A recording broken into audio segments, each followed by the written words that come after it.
I don't really know how to start shows. Come on now, don't start liking me now. So yeah, I'm funny compared to, well, you'll see later. I stand for mayhem! I know a lot of idiots who think a lot of is mean-spirited just because it goes against what they believe. But the relief of comedy is it takes things that aren't funny and it allows us to laugh about them for an hour. We got a purple suit to buy and a gigantic coffin. Why are you laughing? Evening, everybody. Welcome to another episode of Why Are You Laughing, a history of comedy podcast. And today, I am pleased to introduce to you Stuttering John Part 2, Into the Dabbleverse. About a year and a half ago, maybe a little more, we did an episode about Stuttering John and his career with mainly the Howard Stern show. We touched on the Tonight Show a little bit as well. I think we closed on him getting into the Stephanie Miller show. We also talked about that on the Blind Mike Project a little bit. I'm just intrigued by this guy as much as I try to quit him. So Yeah. I thought back and I saw that a great YouTube account by the name of Stuttering Sex Pest. Now, I don't know how they got that name, and I want to keep in mind this is going to be an unbiased look in the history of comedy, as we all know. So I'm sure Stuttering Sex Pest had no ulterior motives in mind, but they've put a compilation together of Stuttering John versus WATP, and that kind of piqued my interest in how all this Dabbleverse started, because, in my coverage of John, I'm a relatively new figure in that world. Guys like Carl have been doing it for a lot longer than me. So I started listening back into how it all started, and it is fascinating, both in how different things were back then and how similar. It's very intriguing because John, anyone that hasn't followed Stuttering John and what he's up to over the last couple of years, it's a fascinating devolution of a character, yet he's remained consistent over the last 30 years. He's kind of the same guy in many ways. So I find it to be a very intriguing figure, and it's an interesting, comedy storyline to me. So I figured we would dive back into it. So we are dipping our toe here on Why You Laughing, back into the Dabbleverse. Obviously, Blind Mike Project has been well back in for weeks. So we will touch on that today. Weeks. But days, minutes? Just a couple. All right, fine. Years, I guess. But This is a great episode for people like me who aren't quite sure how this all started. that's exactly right. I figured we have enough people here. I'm sure, plenty of the people watching are well aware of what John has been up to. So maybe it'll just be an interesting walk down memory lane for them. But there are people that are like, why? So John's mad at Lady K, and why is this what's happening? Yeah. Why is John yelling at his super chats every day? This guy used to be on the Stern show. So we will fill you in on all of that. And if you want to see more of our coverage on things like that, you can check out the Blind Mike Project every Sunday at 10 a.m.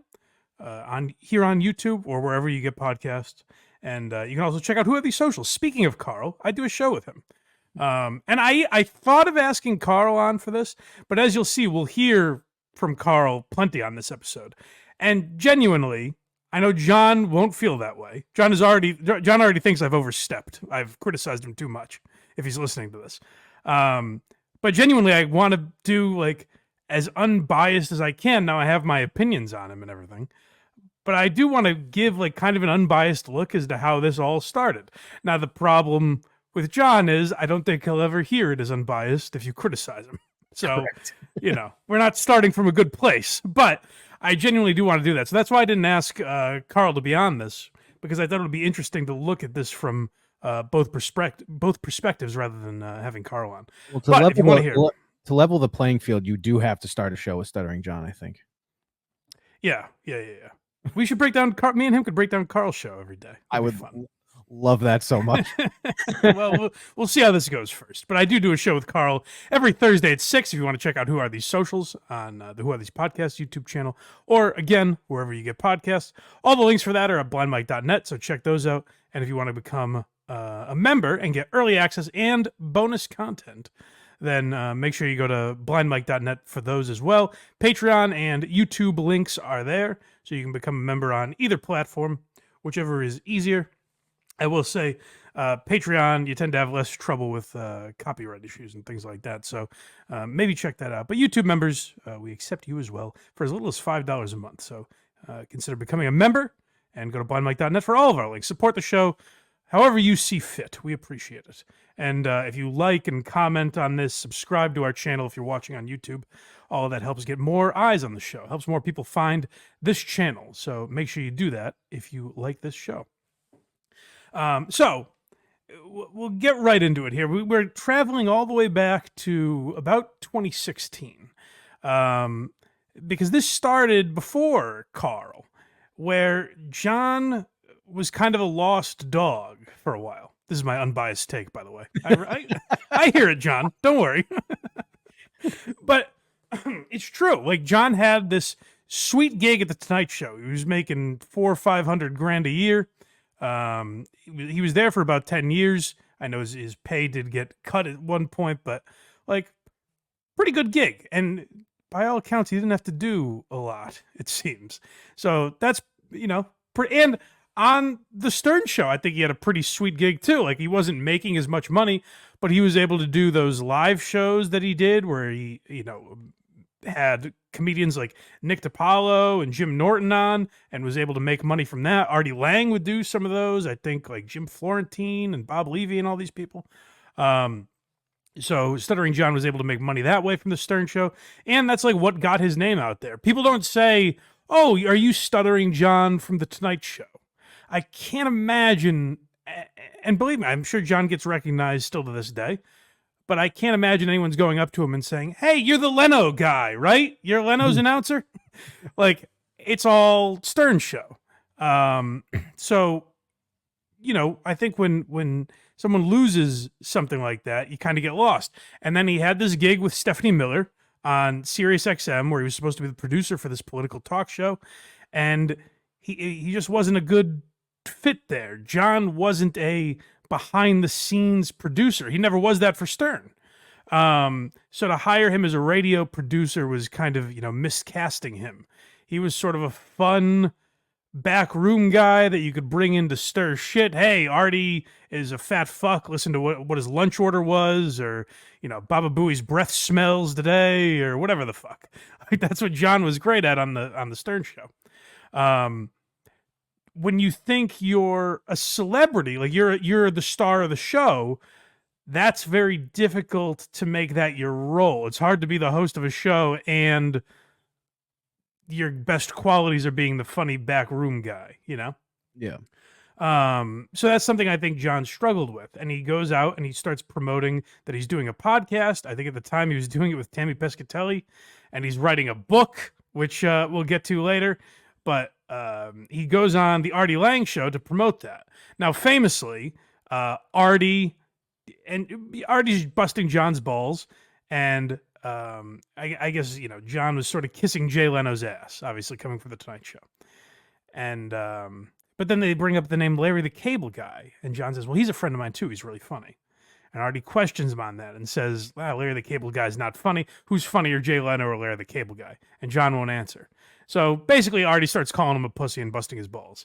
And that's the situation we have here. Now, also keep in mind that this is after, a few years after, Artie Lang's suicide attempt, where he drank bleach and stabbed himself. Like, Artie wanted to kill himself. That was not a cry for help. If you look at what Artie did to himself, that was genuine. Like, he's very lucky he survived that. So, I mentioned that for a reason.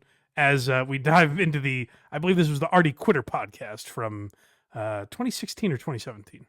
So now what else? What else besides the podcast? You still writing the book after you made up with Howard? Because there were questionable things in the book. Oh, yeah. Are you writing the book? Yes, I am. Okay. But the book has shit about Howard in it. Not necessarily so bad that he should be mad about it. Well, I mean, that's the whole point of the book, right? Is that there are jokes about No, Howard. it's about a fucking stutterer becoming the announcer on the Tonight Show. It's a motivational book. I'm telling you, that is impressive. I always told you that. Yeah, and it's a comedy romp through my life, and I have plenty of Comedy stories. romp. It's a comedy romp. Who wrote it? Mel Brooks? Yeah. It's like when you tried to kill yourself and fucking failed and fucking drank bleach. What is that about? Yeah, okay. How do you know? when Yeah, you that was warranted. Hold on, pause real quick. I love Artie. He's so good. But you can hear what's great there, and where you can tell Artie is a comedian and John is not a born comedian. And John, if you're hearing that, it's not an insult. You didn't have to sit at the Comedy Cellar table. I know you'll say you had your balls busted by Howard and everything. You were subservient to Howard. It wasn't like two buddies joking around. You were Howard's employee. He insulted you and you took it.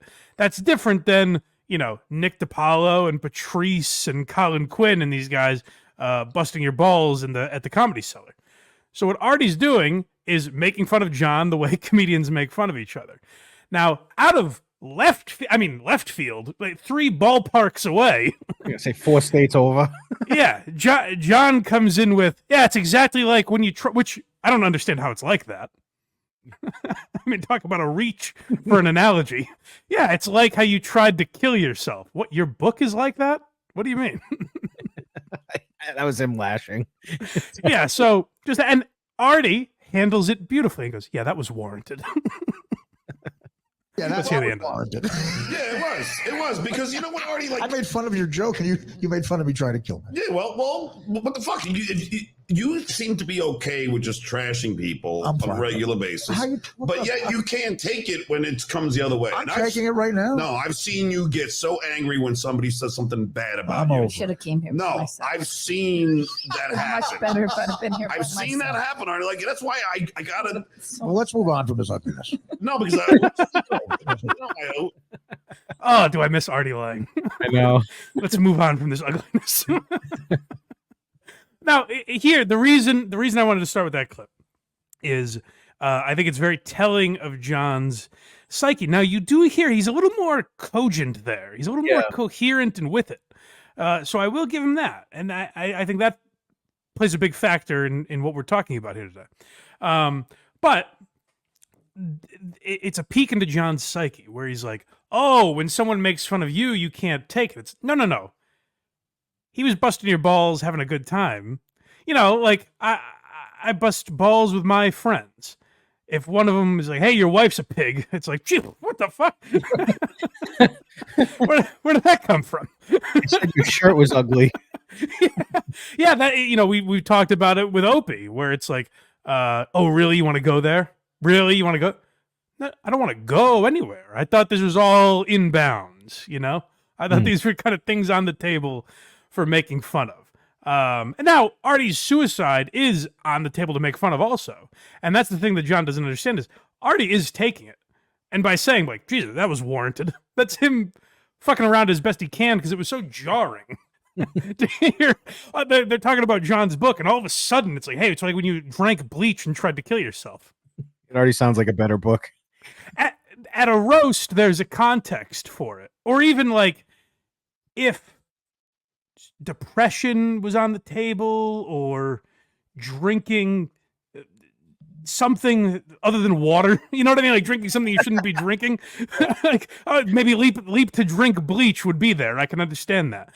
But that was simply John being a baby and saying, oh, you're going to mention my book in a negative light. Remember what he tried. Let me go right for the jugular. And that's the mentality that John has that has spiraled him into where we see him today. I don't want to get too far ahead of ourselves, but like that was just the tip of the iceberg when you talk about John having these rivalries. Now, John will say, oh, me and Artie are friends and I wish the best of him. Artie had a lot of these incidents. Like John, around this time, John also ran. Did you know this? John ran for Senate in California. I did not know that. Oh yeah, made a senatorial bid, and he was very mad at Anthony Cumia for not donating to his cause. To which Anthony basically said, like, I don't believe in any of your politics. Why would I? I don't understand. You're the antithesis. You're what my show is rails against. Like, I hate everything you believe in. Why would I donate to you? Now, Artie made the point. He goes, like, because I guess Artie made fun of that at some point, and John got very mad. And Artie put it very simply. He goes, my friend who stutters is running for Senate in California, and I'm a comedian. And I'm not allowed to make fun of that. Like, when put so simply, it seems clear to anyone, but John, it never quite got through to John. I believe we are moving to Anthony Cumia. Is that right? Yeah, his staff.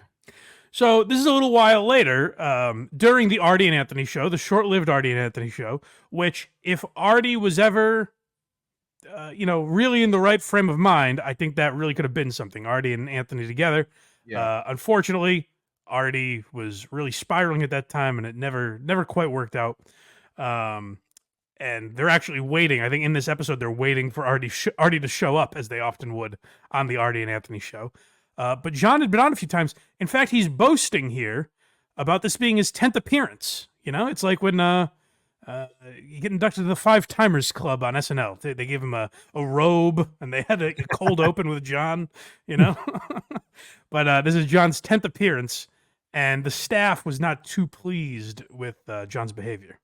To address the cold shoulder staff thing, there was a little confusion, I think, because, when John was doing his podcast from here, he was supposed to, maybe take care of the staff, was he understanding, at the studio for free, and maybe leave a couple beers in the refrigerator. But apparently the guy said John drank all the beer and then walked out and, give a reach to the guys. I'm sorry. I'm sorry. I'm used to the fucking Tonight Show, Keith, where they have all the beer. Hold on.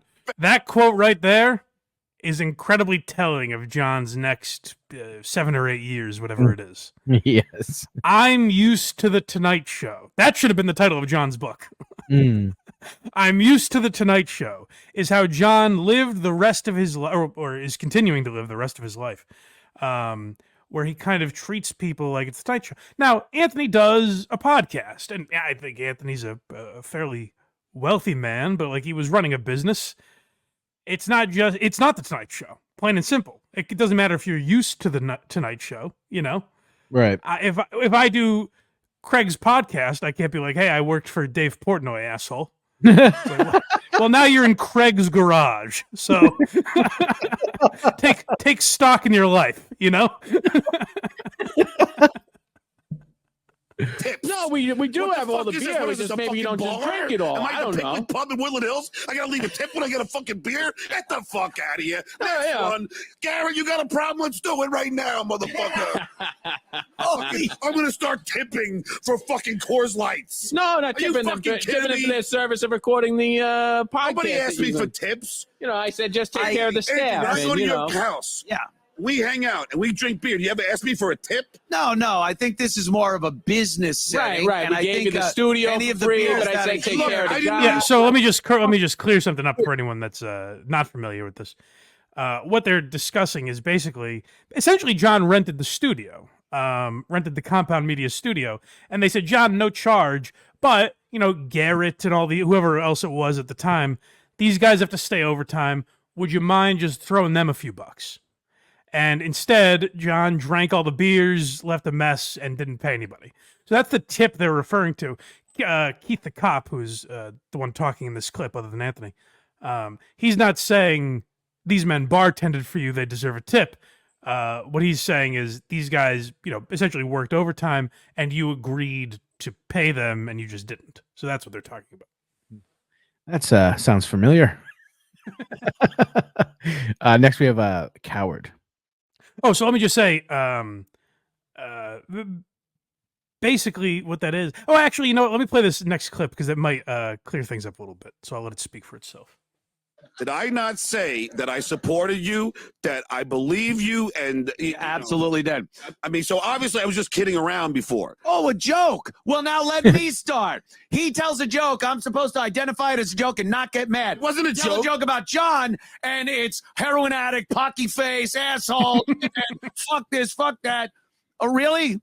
Here's the difference. Oh, please. Okay, right there. Here. There's always a difference. So what they're talking about is, Anthony joins in and starts busting John's balls for not tipping the guys.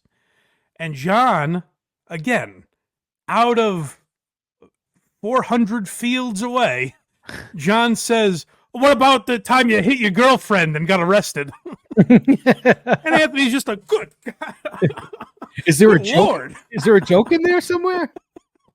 Well, that's the other thing, is like, I get it. Yes, we're joking around, but just stating something that happened, like just saying to Artie, like, hey, you drank bleach and tried to kill yourself. That's kind of funny if it keeps doing it. It there's a funniness to it if that's all you want it to be. But don't say like, "Oh, I'm kidding," because it's a statement of fact. It happened. So that's what Anthony's this is where Anthony gets annoyed and is kind of like, "This motherfucker, you can't win with this guy." Here's the difference. Oh, please enlighten me. I'm here with you right now. Is that the You do it punishment? when I'm sitting a coward with somebody when they're not here? No, like look, if I'm with you here, right, and I'm goofing. Were you just goofing on Artie, who isn't here? He's done the same to me. I'm just having him back. You just said a coward goofs on someone who's not here. All right, I'm a coward then. Oh, and hey, when John is with people he like kind of deems respectable, like Anthony was at the time, now he'll claim he never respected Anthony and looked down at him and all that stuff. But at the time, he respected Anthony and actually wanted a gig with Anthony. He wanted, for the second time in his career, he wanted Artie's seat. and he felt he was like going to be the co-host of Anthony's show. And so like when he's joking with Anthony, he's willing to say like, all right, I'm a coward then. He's willing to be a little self-deprecating. Now we're going to get into how he reacts to people he views as beneath him. But when it's someone like Artie or Anthony that is on his level, if not higher than him, he is willing to joke around. But there's always a caveat with John. There's always like, oh, well, when I did it, it was different than when you guys were busting my balls. But as Anthony points out, like, hey, I made fun of you for not tipping. You bring up a domestic violence issue. Of course I don't want to talk about. But here's the thing. Like, if John was actually really funny, like, you know, the guy that this show is named after, Patrice O'Neill, would bring up brutal things on the air to people and would say, like, come on, would use comedy as, like, I don't understand why these people are mad at me. I'm fucking around. The difference is Patrice is brilliantly funny. So it's a tough line to try and wrap your head around when John's like, well, why could Howard do this? Because Howard, even if you don't think he's funny, which I know the fact that like Howard had writers and stuff does kind of take away from his like comedic achievements. I do believe Howard Stern was funny, but whatever you want to say about Howard Stern, you can't deny he was charming and he was personable, and there was an appeal to Howard where you wanted him to like you if you were in that studio. John doesn't have that. John comes off very gruff. So him trying to be Howard, it just doesn't work because he doesn't have the same personality traits. And I'm guilty of that. You can find old tape of me where I'm unknowingly imitating Kirk or Portnoy or like Cumia and those guys from listening to Opie and Anthony. Everyone does it, I think, for a while, but eventually you kind of have to find your own personality. Now, the problem that John has gotten into is he's never broken out of that Stern mold, never found anything else he could do. Even when he was doing a political show, anytime he had a woman on, he would ask them about their sex life and who they're dating and all this kind of stuff. Mm-hmm. So he could never break away from trying to be Howard, even at age 60 now, 58, 59, whatever he is. So now that we've discussed him versus Anthony and Artie, ROTC also covered him. We'll get to them a little later. But the Revenge of the Cis guys, my boy Royce has told me before, they never get credit for being first on the Stuttering John train. So I just want to make sure everyone knows. They had an incident with John early on, but where we're talking about the Dabbleverse today, the start of the Dabbleverse. And that really started with Who Are These Podcasts? So I believe we're going to the first time they ever covered John, right? Correct. First clip. So, and I imagine anyone that watches this podcast, Carl's been on a few times. I imagine you're familiar with Who Are These Podcasts? But let me just give the proper setup here. Who Are These Podcasts had done about 110 episodes before they got to Stuttering John, somewhere in that ballpark. And the premise of that show, especially before John, I mean, they still do this every episode, but now they've added other elements.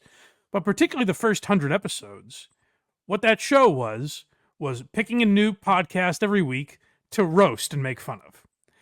And some of those podcasts were actually good podcasts. Like, the first time I ever heard of Carl and Who Are These Podcasts was they made fun of Cumtown, which I was a fan of. And I was kind of like, oh, who are these assholes? And I checked it out, and I was like, oh, okay, I think they're wrong about this. But then I listened to them about Opie, and I was like, well, they're not wrong every time, so let me keep listening. Sometimes he makes good points. Yeah. And over the years, that's happened with, I know not that long ago, within the last year or so, Carl talked about friend of the Blind Mike Project, Mike Rainey. I forget which, maybe Little Stinkers or one of the podcasts that Mike Rainey does. And I was listening to it and I was just like, oh, Carl's wrong on this one. So there are times where like they'll be making fun of people and I just don't agree with them. Seems perfectly fine to me. The mistake they made, or I guess not mistake, the brilliant decision they made was to dip their toe into the Stuttering John podcast. So this is about a year and a half, maybe more, after that Artie Lang clip that we heard originally. So I don't know what happened in between, because John's on there promoting his podcast, but when Carl is talking about him on this WATP episode, they seem to be covering episode like 4 or 5. So I don't know. Guys in the comments, if you know, fill in the blanks maybe. I don't know what happened between the Artie Quitter appearance and Carl discovering the show that forced there to only be a couple of episodes. I suspect I do. John just procrastinated and dragged his ass. But this is them covering Stuttering John. Oh, do you have a clip that you want to play that maybe sums up the show for people so we can finally get into it? Start out. Yeah, just start out with clip 1. Okay. Because this is like right off the bat. Like if you're gonna broadcast or whatever, I'd use that in air quotes. But if you're gonna talk on a microphone and make a show out of it, clear your fucking throat before you do so. Welcome to the Stuttering John podcast. How are you, my friends? That's the first thing he says. You could easily go back and fix that. Like, all right, let me start that again. So that's how they started. That's what they do to pretty much every show. And I've been on the show many times, and that's what you kind of do. You listen to the podcast with the angle of, what's corny about this show? What are they doing wrong? And if it was a show I genuinely liked, I would tell Carl, I got nothing. Like, I don't know what you want me to do with this show. Or if it was a show I'd listened to and already knew I liked, I'd be like, yeah, I don't know if I can do that one. Because there's not, I'm not coming from that angle. The spirit of the show is, as Carl says, a roast. You're there to make fun of it. So like I said, if he said to me, are you garbage or something, you wouldn't ask a podcast I was on, I don't think. Well, you know what? If he said the Blind Mike Project, I'd be all in. But if he said do a podcast you like, I'd be like, it just wouldn't be genuine. So that's the spirit that John never quite understood. He thought it was an attack on John. Another thing important to remember is that, like I said, there were over 100 episodes done before they covered Stuttering John. A lot of people, not a lot, but several people had mentioned Carl on their own podcasts before John did, including Come Town, My Wife Hates Me with Rich Voss. I think there's some others in there. And some even became co-hosts, like Kaya and I believe Doug from Who's Right, I think is the podcast. Hope I'm not getting that wrong. Sorry, Doug. But they are shows that Carl goofed on and then ended up becoming rotating co-host on WATP. So with that said, let's go further into the episode. And what we're hearing is what John has dedicated his life to. That's important to remember. These are the vengeance that John has taken. The clips you're hearing right now are what John has said, like, this is my life's work to get back at this man for doing this to me. Okay. When you say I'd be nothing without Howard, now that may be true. I mean, he gave me my start. Okay. So he's got this thing he needs to prove himself. Yeah. His entire podcast is devoted to proving his own worth because he was hired as this dummy who stutters. That's why he's famous. And unfortunately, Jay Leno hired him for a job he wasn't qualified for. And now he's delusional. Oh, yeah, definitely. Dude, he is so delusional. And I'm sure you and I have very similar clips that go through him proving to the world that he deserves to be famous and that he's very talented. I'm sorry, Craig. That's probably my fuck up. I sent you the WATP episode from last week. I'm looking for the one from 5 years ago if they have that. Oh, I think the rest of them are from yesterday. That's crazy that this man hasn't changed in 6 years. This is 2018, by the way. This is, I think, June of 2018, maybe July. This batch is from 2018 to 2019. That whole. Yes, exactly. So it's interesting to hear like where John started. Is there has been no evolution. In fact, it's been a spiral. When you hear him say like, we don't have the full context of the John part of that clip, but he says like, oh, you might say like I got my start from Howard and owe my career to him, which that may be true. In that half sentence that we heard, I don't even care what he finishes with. That half sentence we heard from John is more realistic than anything he's spouted in the last few years. So it's actually kind of like, you kind of watch this. It's fascinating and somewhat hilarious to watch how this all started. It's also a little sad because this man has raged himself into a stupor where he's just yelling at his computer. I don't want to, again, people hate when I spoil these episodes. I don't want to give too much away about what John's up to now. So let's continue. All right. They don't know that I write jokes. I've written for Jay Leno for 10 years. I've written for, I was the head writer of the Kareem Abdul-Jabbar roast. Yeah, I have that one too. I love how far that drops off. I wrote for Jay Leno. I was a writer for the Kareem Abdul-Jabbar roast. Like that went down quick. It's crazy to go back and listen to them talk about this because John still makes the same points to this day. It's wild. If Carl said tomorrow, even like I could do this podcast right now. And if Carl tomorrow does his show and says, hey, you know what? John never did anything after The Tonight Show. Other than Stern and The Tonight Show, the guy has no credits. I would bet my house, I would bet my life on the fact that John will bring up the Kareem Abdul-Jabbar roast. I have no problem betting my family's lives. You can kill all of them in front of me if I'm wrong. I have a question. Yeah, I have a question. So the Dabbleverse, all these shows that talk about how bad he is, right? Yes, yeah. Now, if there was like a Geary Galaxy, right? Yeah. And all these shows were like trash, and you think you'd like listen to them and be like, they have to be right on something. Oh, I would not listen because I'd be certain they'd be right. So you wouldn't change a thing, though. I'm telling you, we talked about a show on the Blind Mike Project. Like some show made fun of me or something. I was like, yeah, I'm sure they're right. Yeah. and I'm sure they're also wrong about things, But like if Red Bar chose me as a topic, I would have a hard time listening because I would probably agree with them and be like, oh, God. I know. I'm like, you're right. But that's a great point where there's no angle of John going like, we do that, Right. It's you're wrong. You're all wrong. Because even like Nick Mullen responded to Carl when he covered Cumtown, and he shit on them a little bit. But also, like the things Carl made fun of, Nick was like, "Yeah, obviously, we're guilty of that," Yeah. Like that's the thing is like believe me, I could list probably 10 or 15 things. Boy, go listen to the most recent episode of the Blind Mike Project. I could list 70 things that you can make fun of. Maybe not when this comes out. I don't know. Well, line it up correctly. No, I'll be on the last episode when this comes out. Okay, I didn't mean that then, buddy.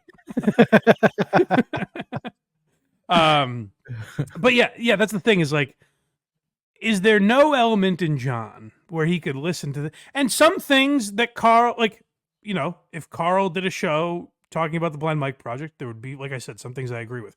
There would be some things where I'm like, I don't really agree with that, or that's kind of shitty, whatever. I don't think I would devote my life to it. I kind of like the sound of a Geary Galaxy, though, to be honest. It's a great sound. I'll give you that. But I don't think if someone chooses to do that, I don't think I'm devoting my life to proving them wrong, I wonder who would spearhead the Geary Galaxy. I have an idea. Eventually. Yeah, I have an idea. But next we have episode 1 summary.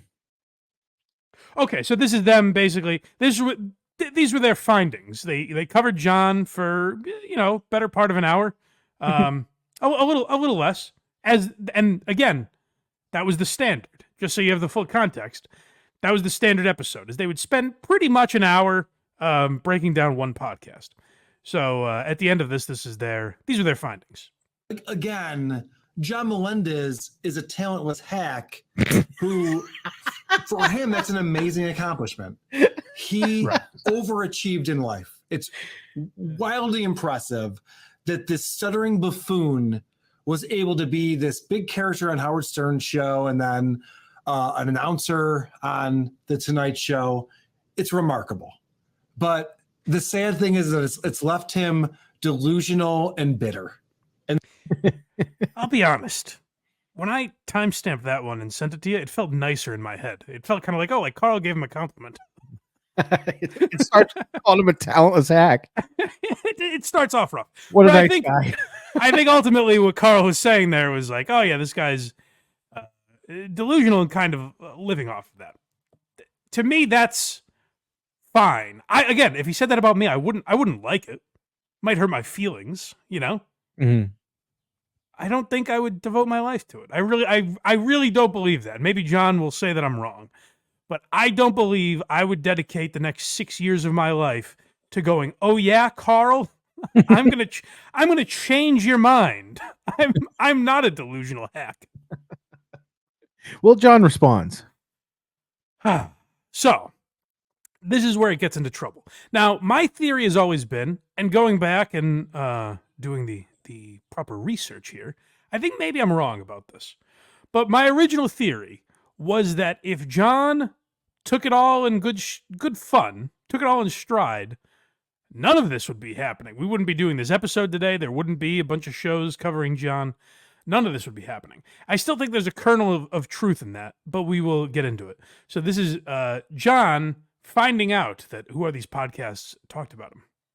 I get this, like, I guess there's a podcast that rates other podcasts, right? Okay. And I don't know what the name of it is, but I guess they said our podcast sucked.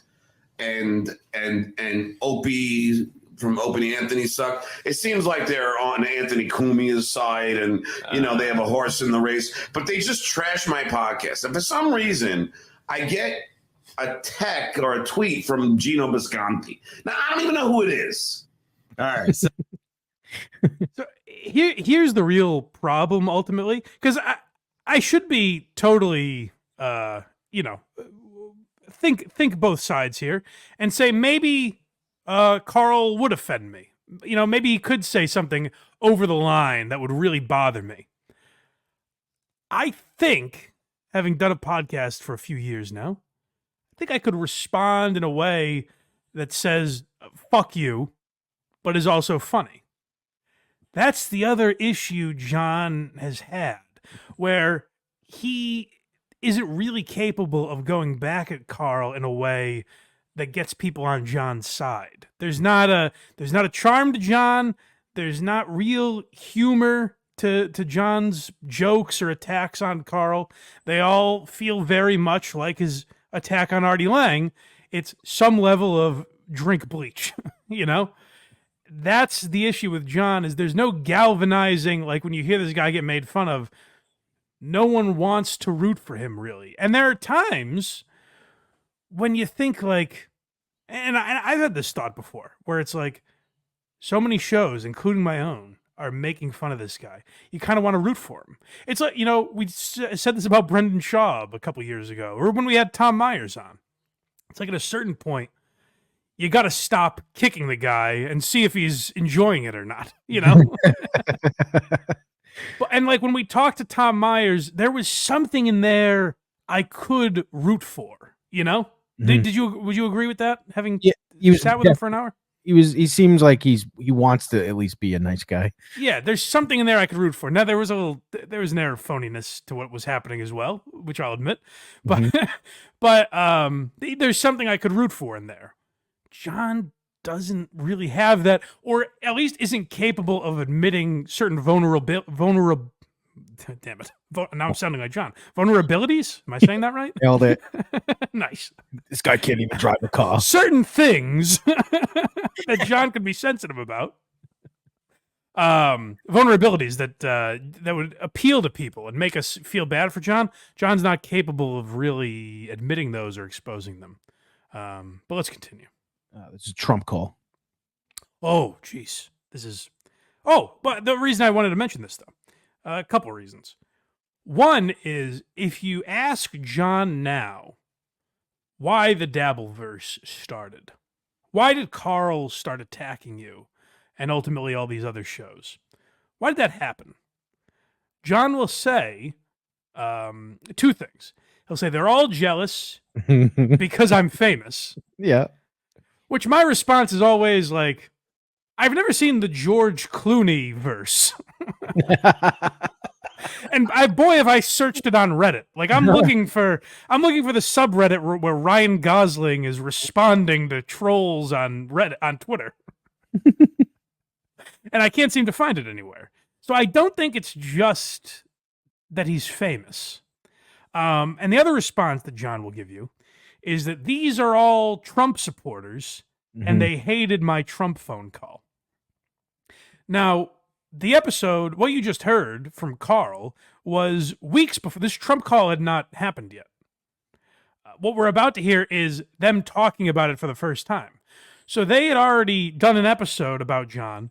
John responded, and they responded to that all before the Trump call.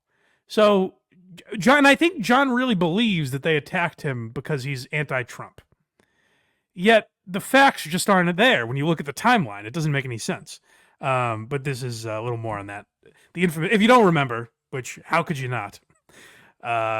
Stuttering John prank called Donald Trump.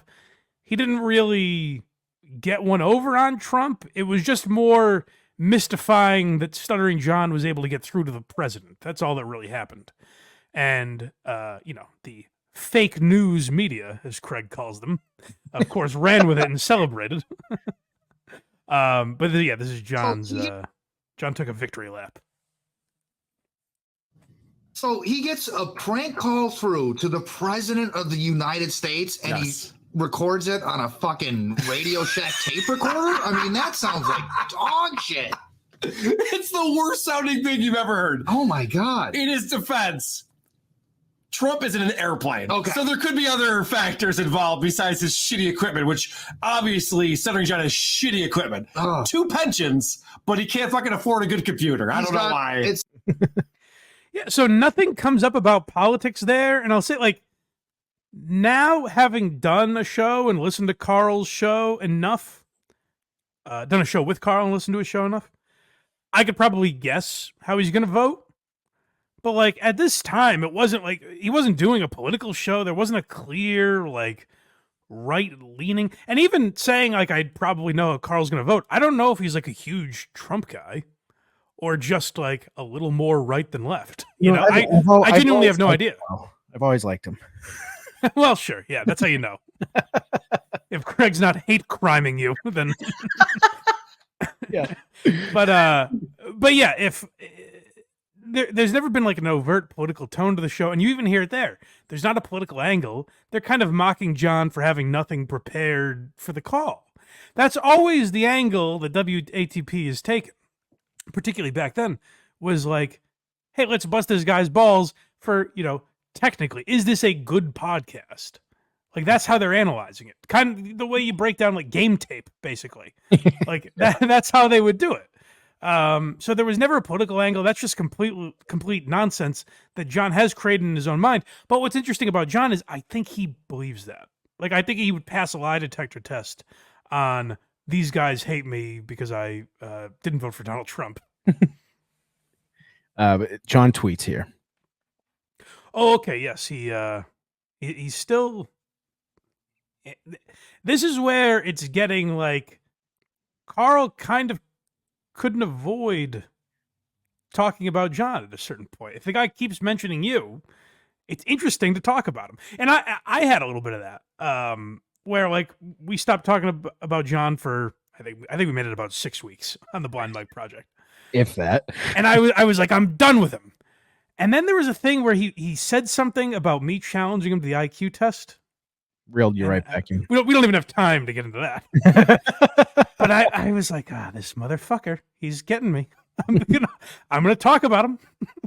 I want to bring up the fact that we did a show last week where we reviewed Opie talking to Stuttering John and Jackie the Joke Man. Yeah. And on Twitter, we get these people who want to stir. Hold on, I'm sorry. Start this clip over. I just do want to clear something up.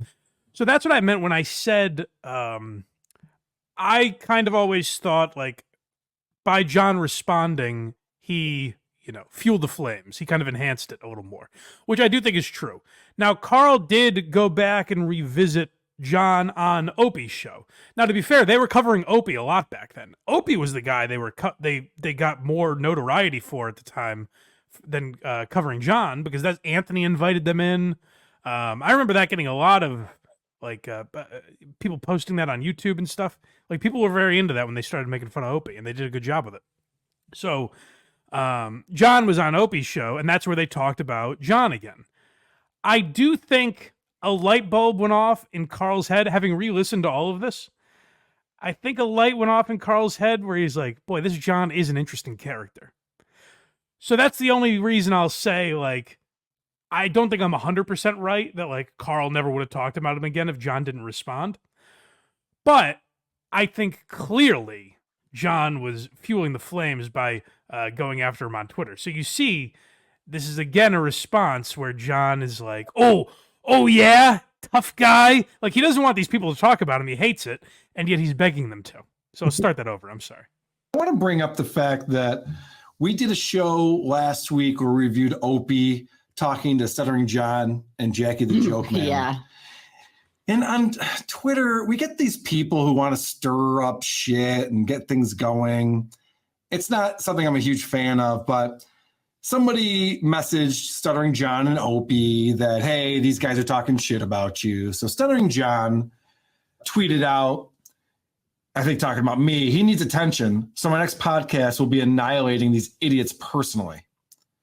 And then some guy named Asshole writes, these nobodies trying to get famous from you guys. And then Stuttering John replies, I know, but I know about their lives and criminal records. I will destroy them. Huh? So he's throwing it out there that he's going to talk about us on the next podcast and annihilate us and destroy us. And God damn it, Jen, it worked. I listened to his fucking podcast. He got me. Such a sucker. I am. What's interesting here is he's also talking about, maybe this is where I don't know if either of these guys have criminal records or not. Well, I say this, I try to give John the best. This is the problem with trying to do an unbiased John show. It's like he's probably lying. So it's hard for me to defend him. I was going to say he's also talking about Royce and Mersch at this time. So it's kind of the three of them. And I remember Royce telling me that, like, he got these DMs from John where John was going to seek legal counsel because Royce talked about him. So he does this all the time. But that's what I was going to say, is like he brings up criminal records. So either, I don't know enough about Royce and Mersch to know if, like, I don't know, maybe they've been arrested at some point. I have no idea. But if not, then John's just lying. And it's interesting to see, again, even back then, John just throwing out bullshit that I guess he thinks people are going to believe. And it's, again, you can look at the Howard Stern comparison where Howard would be ridiculous. But yeah. Howard would also not know how to say things that weren't just easily disprovable. Or if they were disprovable, say things that are so absurd and so over the top that would make people laugh. That's the issue. You can't just go, hey, this guy's a criminal. Oh, well, let me look into that. All right, well, don't look into it too much. So here's the interesting thing we're getting to here. Is John will tell you that all Carl has done, like Carl made his name from goofing on John. And his whole career is goofing on John, all that. Like I said, I found them through a totally different route than them shitting on John. I already knew who they were when they made fun of John. So it doesn't really hold water, I think, for a lot of people. And I've listened to their show enough. Sure, they talk a lot about John. It's definitely not the only thing they talk about. That's what, and we've found that with guys like Joe Matarese, where they immediately go to, oh, this guy does a show only talking about me. No, don't lie and exaggerate. We talk about you a lot. We talk about other things too, you know. And then we make fun of those things. So what's interesting here, and why I say John fueled the flames, is shout out to Stuttering Sex Pest again. Go check out his channel. And it's great. Like, if you're not all caught up on this, it's a very interesting. He put together literally, I think, every time WATP talked about John over the years. And the reason that's interesting is part one, the first part that he put together, encompasses 2018 and 2019 in total. So the first year and a half, year and 7 months, something like that they were talking about John. And that entire video is 6 hours total. Now, in a year and a half, is that a lot to talk about someone? I guess so. Sure. It's not zero, you know? Mm-hmm. Part two, which is, I'm sorry, I shouldn't call it part two, because the next video is 2020 part one, and that is 8 hours. Yes, it is. And I'll tell you, that is because it starts with John threatening legal action, which we'll get to. But let's stay in order here. This is a realization. Okay, so this is what I'm talking about, where, like, I think Carl did kind of realize, like, John keeps responding to him, which definitely kept them talking about John. But I do think Carl realizes, like, oh, this guy's pretty interesting. You know, it's unbelievable to me. I've had people just say, you know, you can just do Opie and Stuttering John and Rich Voss and Maddox. Like, yeah, we can just do these shows over and over. They keep putting out more content that is terrible. So you literally hear the light go off of Carl being like, we should make fun of these people more. People find them interesting. And I think that's smart. And I do that type of shit on my show too, where it's like, if you're interested in a guy, you should talk about them. You know, like, I think if it's fake, if you have no interest in Stuttering John and just start a channel, and I think this was my issue with that guy, Phil Elmore, I think his name was, the guy that argued with Vinny when I was on. Mm-hmm. He kind of seemed like a guy that had no interest in any of what was going on, but saw people getting numbers and was like, oh, I'll just do a show about that. But if it's a subject that interests you, of course you should talk about it, no matter how many other shows that are talking about it. That's what I've never understood, and I think Carl's pretty good at handling it. But when people are like, oh, by talking about Stuttering John, you're ripping off Carl, I always look at it as like, I don't know, is every show that talks about the NFL like ripping off fucking Sports Center, you know, or ripping off the sports talk radio? Like, no, that's just what people are interested in. Now, this is much more niche and small, but like, it is, if one guy is interested, it would make sense that other people are interested in it. I can't speak today for some reason. Interested in it. Now, hopefully they have different takes and other angles they're taking on it and aren't just rehashing the same shit that everyone else does. Hopefully I do that. I'm sure some people think I don't. But, like, I think it is fair game. And John pretends to understand this. He calls himself the Duke of the Dabbleverse. And he's like, you know, I'm the GOAT. And I'm the reason all you people are here. He pretends to get that on some level. But unfortunately, he really doesn't, because he's not a good sport about it. Right. He doesn't realize why he's interesting. He's like, oh, you guys all think I'm interesting because I'm really famous. And it's like, again, John, I don't think Emma Stone has this problem, you know? No. But so podcast war is upon us. Well, this is where it really gets, you know, now we're getting into, this is officially war, my friends. He's trying to get fame by goofing on me. It's like this other fucking site. Who are these podcasts? I hate to give them any fucking publicity. It's working for them right now. Yeah, all they do is just goof on people's podcasts, but they love to goof on mine.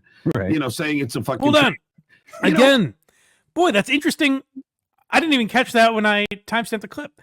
That's interesting perspective. Where back then, he at least had the clearance of mind to say they goof on other people's podcasts, but they really love goofing on mine. That's actually a perfect description of what the show is. Right. They goof on a bunch of different people's podcasts, and particularly like Stuttering John. Now he will tell you that the only thing they've ever talked about is John. So it's interesting to watch John's mind. He gets fixated on things, and they build up and expand in his brain and become true. And this crazy, exaggerated, hyperbolic logic that he has becomes fact. And it is, and a friend of mine suggested this to me, possible symptoms of narcissism. I'm just telling you. I'm not going to tell you who suggested that to me. I'm saying it's come up, is all. Definitely no bias. No, not at all. Train wreck. You know what, dude? We get way more downloads than you. Nope. We're a much better podcast than you. Nope. Shut the fuck up. And you know what? Don't hide behind who are these podcasts. Say your fucking name so I can mention them and get my. Hold on. If I could correct John for a moment, it's the title of the show. I think if he titled the show Carl, he'd have a tough time getting listeners and viewers. This should be a challenge. New show called Carl. He's like, what is this? It's a show about the Buffalo Bills. They review other podcasts. The show's called Carl. I guess my show's the Blind Mike Project. So I guess Well, that's what he knows. That's what he knows you as. You're a Blind Mike Project. You're hiding behind your disability. And you fucking douchebags. So John, Slap-a-roody. I love this slap-a-roody. You want me to say my name? It's Carl.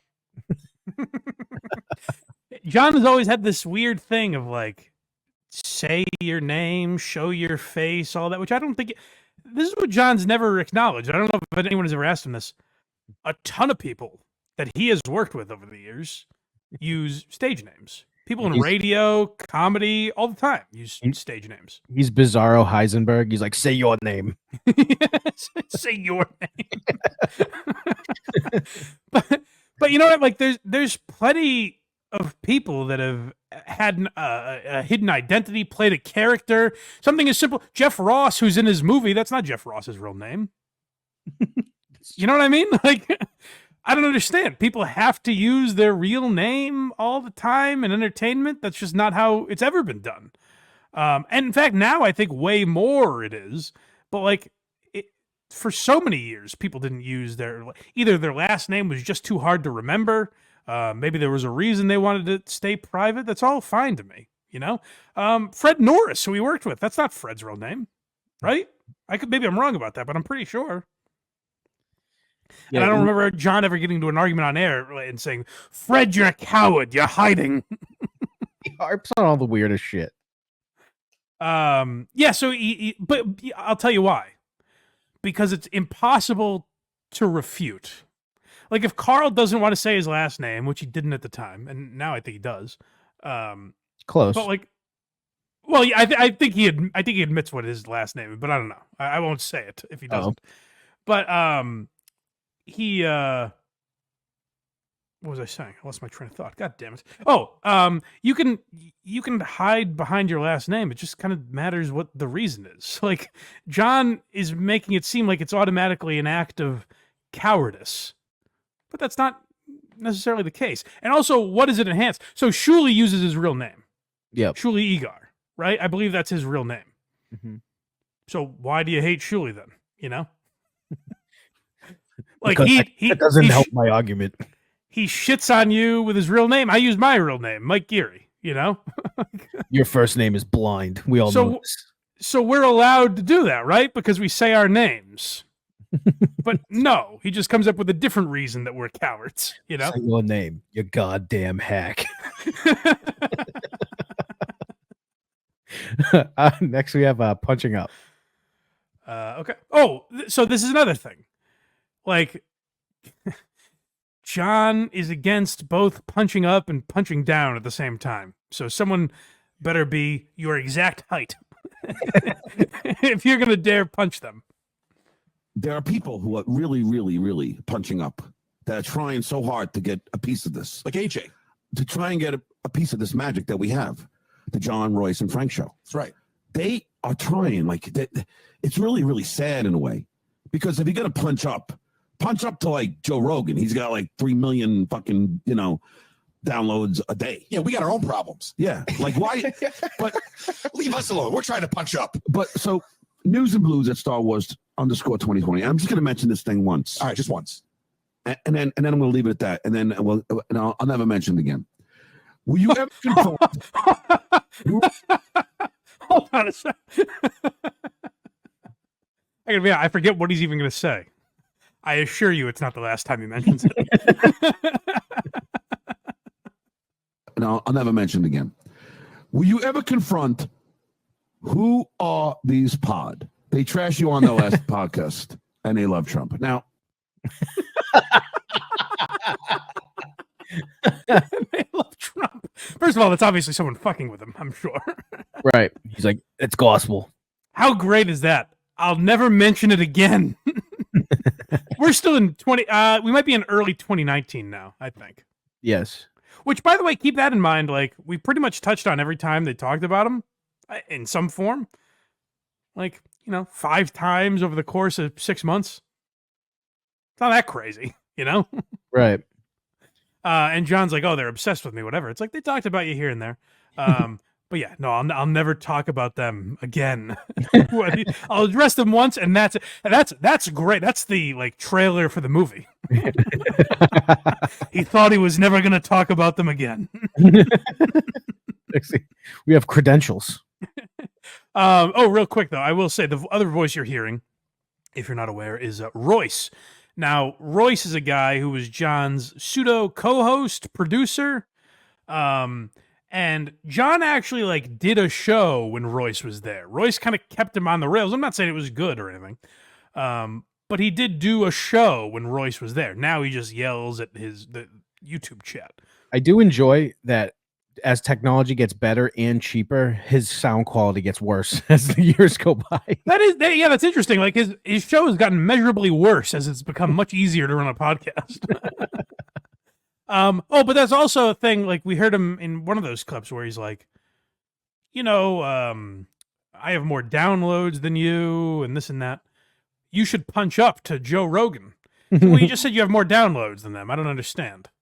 And also so you're not famous enough for them to make fun of. They hate you because you're famous. Yet they should be making fun of Joe Rogan because he's even more famous. I don't get the logic. They're fixated on you. Now, a critically thinking person would say, well, why aren't they making fun of Joe Rogan? A couple of reasons. Joe Rogan runs whatever you think about it, he runs a quality show. Mm-hmm. B, if they are just trying to get a rise out of you, John, maybe do what Joe Rogan would do, We made fun of Joe Rogan here and there. I've yet to hear his response. Craig won't play it for me. He refuses to play the audio of Joe Rogan responding to me talking about him. It's weird. He's like, next week I'm going to also have Bernie Sanders on my podcast. How great would that be if Joe Rogan if Joe Rogan started in on me the way John did on Carl? I think the best thing to happen would be Joe Rogan. Someone says something about Stuttering John. He just goes, who? Well, that's the thing is we played on the Blind Mike Project, other comedians talking about John. And it's either that reaction, they didn't even know he was in comedy, or why would we have him on? He's just going to rant about Carl and Shuley. Yeah, I forgot about that guy. Yeah, exactly. This is a fucking podcast. All they do is analyze other people's podcasts, and they have no talent. Zero. Other people. They have no credential, no reason for anything, but they punch up at guys like me because they know they have nothing to say on their own. So they understand? Oh yeah. So they punch up because then they'll get someone like this, News and Blues, who tweets me, so they can get some they get off by actually being mentioned. Yeah, because they're listening to this right now. Yeah. Yeah. And they were. What's wrong with that? I don't get it. They're very angry about the fact that they're listening. So John is mad that they're punching up. They should have been punching down. Right.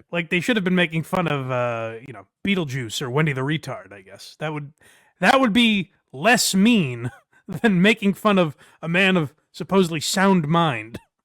And a better show, quote. Right. Yeah, exactly. That's wrong to do, is make fun of someone who's able to respond, I guess. He's going to lawyer up. Okay, so this is where things are getting messy. This is probably, like I said, 6 months in, somewhere around there. And this is where John has gotten himself into trouble. John, what did you think they were going to do? Did you think when you said, I'll sue you, they'd be like, oh, well, we'll just never talk about you again. That's great. Do you know how many times I've said when I've been doing a show with Carl, where we talked about like delete laws and people like that. And Carl has said, like, it seems like you just want this guy to sue you. And I'm like, oh, can you imagine how great that would be? That'd be unbelievable. It's a feather in your cap in podcast. If someone sues you for talking about them as a podcaster, that's amazing. Now, if you've actually defamed them or something, that's bad news. But if a guy files a frivolous lawsuit saying, Your Honor, they were mean-spirited towards me, that's amazing. I also then spoke to Opie's producer. Opie from Opie and Anthony. Yes, I've heard of him. And we talked about this, about these certain idiots, and how they like trying to milk off of our success to like give themselves a name. But I'm not going to fucking gratify them by like giving them any name. But then I just thought about it. Never. Right, they're playing pieces of this podcast. They don't have our permission for that. So I got a lawyer who's my friend. He'll send them a cease and desist. They shouldn't be allowed to play my song that I wrote. All right. So John's not having fun with this. He wants to shut this whole thing down. Boy, did he, Carl. you were spot on. Now, it's funny because we played the clip earlier where Carl realized, you know what? We should just talk more about people like Opie and Stuttering John and these other people because people find them interesting. And it's interesting to also hear a much dimmer bulb go off over John's head where he's like, wait a second, they're not allowed to play my clips. Enjoy jail, buddy. Yeah, no, that's not how any of that works. Sorry. He continues here with the cease and desist. Yeah, so John stayed on this crusade for a while of basically pretending. Like, no one ever bought it. I don't know why he thought it was a threat, really. It never scared anybody. And I think because it didn't scare them, like, John thought, oh, well, then I'll just do it. He actually sent... I think we could stick it with a cease and desist. Well, you can stick anybody with a cease and desist. Well, then that's what I want to do. All right. That's what I want to do. Because you know what? I don't give a fuck. They'll have to pay for a lawyer. I got mine for free. and that's the kind of guy I am. Because, like, dude, I'm telling you, don't fuck with the Eagles if you don't know how to fly. And that is I will get you in the end. I guarantee it. Yes. Don't fuck with the turkeys if you don't know how to fly, Carl. Well, I don't. Why is that a brag? Might I ask? They'll have to pay for their lawyer. I'll get mine for free. Yeah, that's worked out for him. Yes, ladies and gentlemen, my public defender. Yeah. So I don't know. I first, yeah, like I said, I don't know why that's bragging, but also I don't know why he thought that would work because there's literally nothing. I guess maybe I'm trying to think. Like when I was, I don't know, in my early 20s, because let's also remember Carl listened to the Howard Stern show. So like there is kind of a cool angle, I imagine, if you're Carl, like, hey, that's kind of cool. The guy from the Howard Stern show is threatening to sue me. Frame it. So I'm trying to think, like, when I was in my early 20s, would I have been scared? Like, oh, fuck, he's going to sue me. You know what I mean? Like, not knowing anything about how the world worked. Would I be like, oh, fuck, he's going to sue me. I have to stop talking about him. It's like getting sent to the principal's office where it really doesn't fucking matter. Right. But at the time, when you're young, you think, like, right, it's horrible. Oh, no, you're shitting your pants. My permanent record. Oh, God. Then you realize none of that exists. Right. I think John still lives in a very childlike mindset where he thinks, like, I think John thinks if he played clips of my show, I could sue him and take his channel away, That's what he says just because he doesn't know how to do it. Right. But mission accomplished here. Okay, this is good stuff. John finally gets a win. John thinks that he can sue us because we played clips of his show on our show. He thinks that for some reason we don't have the right to play a clip of his show and then comment on it. And I know for a fact that we do. It is the fair use section of the copyright law. And what I'm going to ask now is that I know we have other podcasters who listen to WATP. Anyone who has a podcast, pull a clip of John's show, make fun of him, or just comment on it. You can say he's great. Whatever you do, pull a clip of his show, play it on your show, and then please tweet that to him, tweet that to us. You got it, buddy. And boy, did they listen. No problemo. That's what when you say we ripped off Carl, I want you to remember he demanded it. He was begging for it. But hey, that's what John wanted, right? He threatened a lawsuit, and so everyone started talking about him. And enter Shuley. Okay, so here's where Shuley comes into play. Now, Shuley can be a hated figure by some. He gets a lot of shit too. My personal take on Shuley is like, he seems fine to me. I don't get why. Like, Shuley is a subreddit dedicated to him. I've never seen anything about Shuley that is as goofable as John. I'm sure plenty of people in the comments will disagree with me. I've seen it before. But Shuley has an actual gripe with John. So this is him. It's a clip that a lot of us have seen, and also him talking to Vince the lawyer, I think, here. Hey man, don't you think it's funny that the guy that coined the frame, coined the phrase jump the shark, now works for the show that jumped the shark? My mindset when it happened was, he's recording it on his end. So no matter what I say or do, he's not going to play what will go down, because in my mind, like, that was a dick move on his part, and I was ready to throw down with some real nasty verbal shit. So, John went to like some hotel that the Stern Show was doing live shows from, and his idea was he was going to go down there and cause trouble, try and get interviews with the people, kind of pull the old switcheroo on Howard. John used to interview celebrities for Howard. Now he'd be interviewing people from the Stern Show, and he tried to get them with zingers like, do you think someone that coined the frame jumped the shark is on the show that jumped the shark? Now the problem is, as you heard, John was obliterated. He was, sloppily drunk. So it didn't really quite work out. Now Shuley walked away because he was probably afraid of getting fired at the time or reprimanded or something. Right. So Shuley has like a personal gripe with John. Like, John went out of his way to try and have bad things happen to him at work. So Shuley was kind of like, fuck this guy. My opinion on what Shuley did I think there's an element where maybe his show, the Uncle Rico show, did cause the John stuff to maybe get a little stale at times, at least when there was nothing going on. Luckily for us, there's always something going on with John. So I understand that argument, but I would also argue that like it makes it bigger. I think all these people doing shows about John, it makes it a bigger community. It allows them to do stuff like DabbleCon and have the Dabblers Anonymous subreddit and all of that.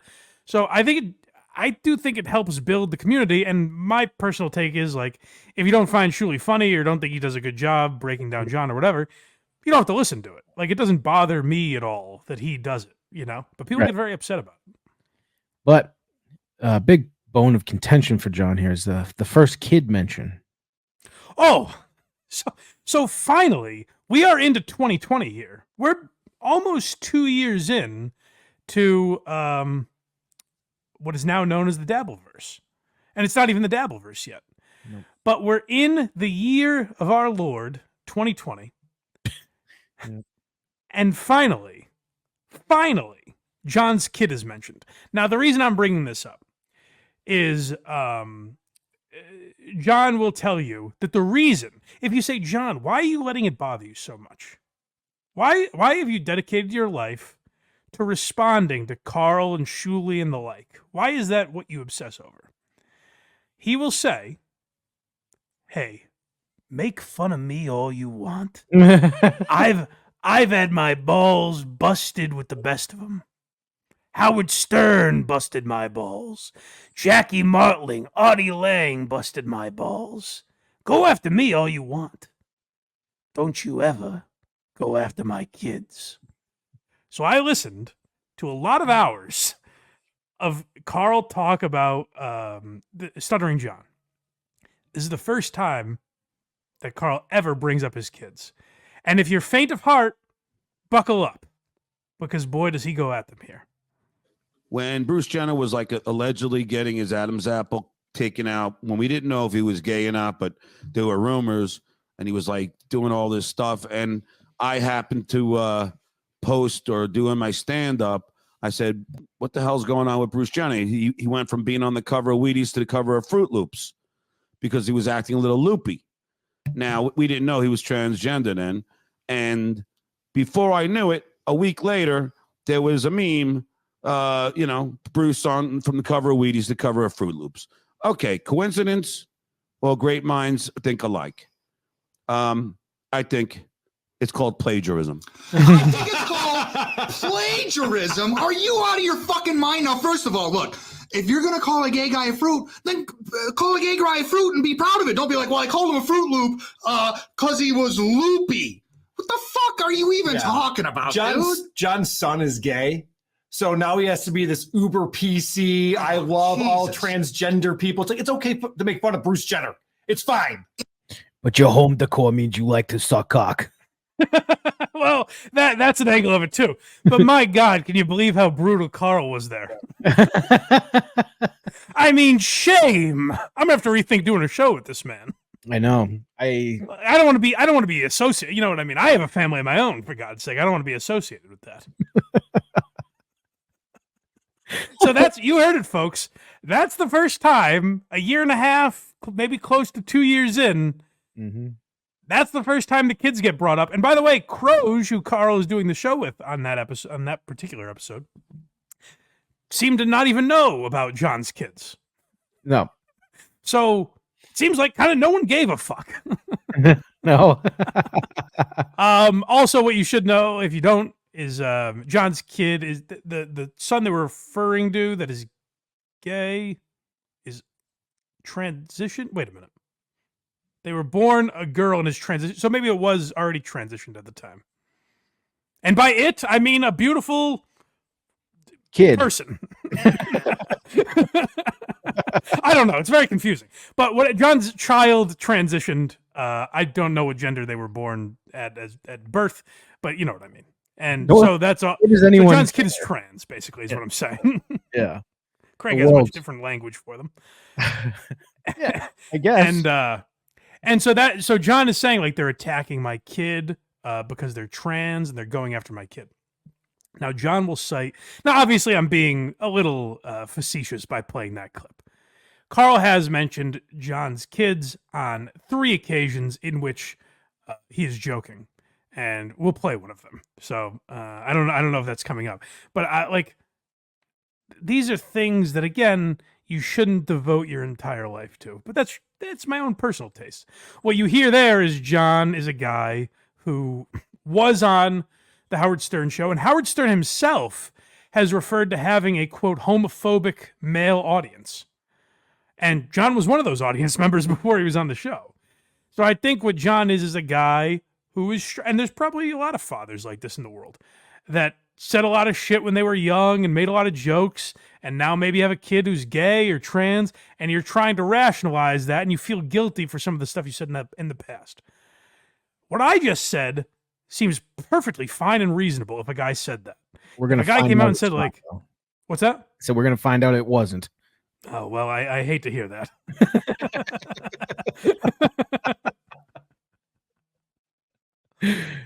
Let's keep going. Yeah. Next, though, the birth of the Dabbleverse. Oh, so if you've been watching this whole thing, you keep saying Dabbleverse. Why is that? It all comes down to one simple question from Chrissy Mayer. So during the pandemic, when things started to open up, and keep in mind, by the way, it's interesting John's reaction to this, because John was doing a political show at the time where all he did every day was rail against Trump. That's how we discovered our friend Richard Ojeda, because John would have these political guests on, like Hal Sparks and I can't remember the other ones, Brian Karem, people like this, like, hard left-leaning people. John would have them on and bash Trump for 2 hours a day. And he was doing the shows, I think, 3 or 4 times a week at that time, political shows. So it seems natural to me for Chrissy Mayer to ask about Donald Trump. But this is John's reaction to it. Do you think that Trump has been good for comedy?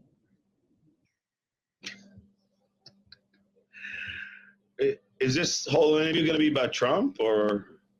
If you really don't want to talk about it, I just figured. I thought you had done. I thought you had dabbled occasionally in stand up, so that's why I brought. Hold on. Before we hear John's reaction, to me, I genuinely, maybe Chrissy has talked about this, so maybe I'm way off. I don't get the sense she's fucking with him there. No, not yet. Right? Not yet. I think it gets to where she gives him some attitude. But right there, like, for a guy, here's how I know. I only know, if it wasn't for all the stuff we're talking about today, I would know John as a guy that used to be on the Howard Stern show. It's possible, if you asked me in 2015, it's possible I would have known. Oh, you know what? I definitely would have, because I remember the Howard Stern segment. So I would have known he went on to the Tonight Show in some form or fashion. I don't think I ever would have known he did stand-up comedy. I knew he did these shows called Stuttering John and Friends, because it's something that Howard gave him shit for. But all I knew is that John went on and basically emceed the event and played a 20-minute video of his highlights from the Howard Stern show. You know, so people would see him asking Ringo Starr, what did you do with the money, and all that kind of stuff that we talked about in part 1 of Stuttering John. So he would play a highlight reel of that and basically say, ladies and gentlemen, Nick DiPaolo, you know? Right. So I'm not fucking with him. I didn't know he did stand-up. And as you guys know from the show, I'm a pretty big fan of stand-up. I think Chrissy Mayer is like around my age, maybe a little older. I don't think it's wild that she didn't know John was a stand-up comedian. I guess the only response would be, if you're having a guest on, do a little research. But it doesn't seem like a question that's so far out of left field. But if you do research on Stuttering John, stand-up is not going to pop up. Right, he's never released any stand-up ever. So that's the other thing. Yeah, you're good point. Like, maybe his Wikipedia has stand-up in it or something, but like, if you search for Stuttering John on YouTube, especially now, you're not finding stand-up clips.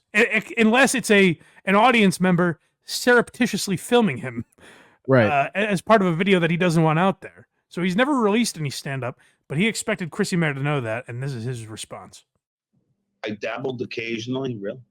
Yeah, I didn't know if it was a thing you were really doing or not, and I wasn't sure. Oh, no, I've been doing stand-up for 20 years. I don't dabble. Okay. Hold on. Good. Sorry to keep pausing it. We talked about the Howard influence. Obviously, he's trying to be Howard. Mm-hmm. How much does he sound like Dice there? I dabbled occasionally. Really, sweetheart? Like, he's just doing. If you just showed me this clip, I'd be like, oh, he's doing a Dice impression. Right. But he found that to be disrespectful, and they continue here. By the way, keep Dice in mind when he says this. I mean, Jesus Christ. But you know what, Chrissy, to say I dabbled in stand-up is so disrespectful. I haven't been disrespectful to you at all. And yet you respect me and say I dabbled. I mean, I could have picked a different word. I didn't know that it was your main thing, honestly. I dabbled in stand-up. Okay. Isn't it? I don't know. It's kind of like asking me, like if someone said, hey, Mike, you ever play ping pong before? I'm like, really? Really? You're going to disrespect me like that? How many fucking views does that video have? It's like, I don't know. She missed it, John. Take it easy.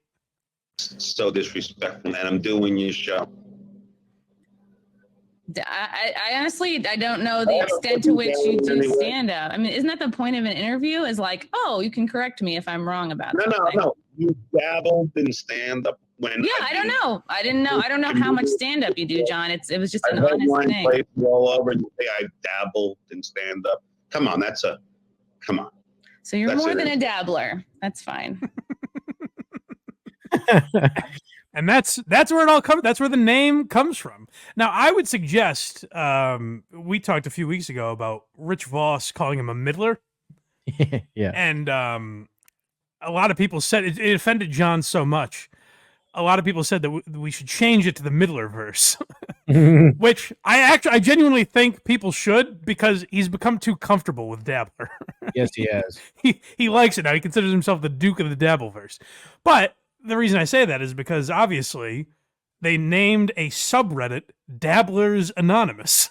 because John got so offended by that. And for a long time, he really didn't accept it. Like, really? Now, the idea that he calls himself the Duke of the Dabbleverse should tell you, hey, John, get there a little quicker, maybe, you know? Right. Instead of taking 4 years to accept something, maybe like right away go, that's kind of funny, you know? Never.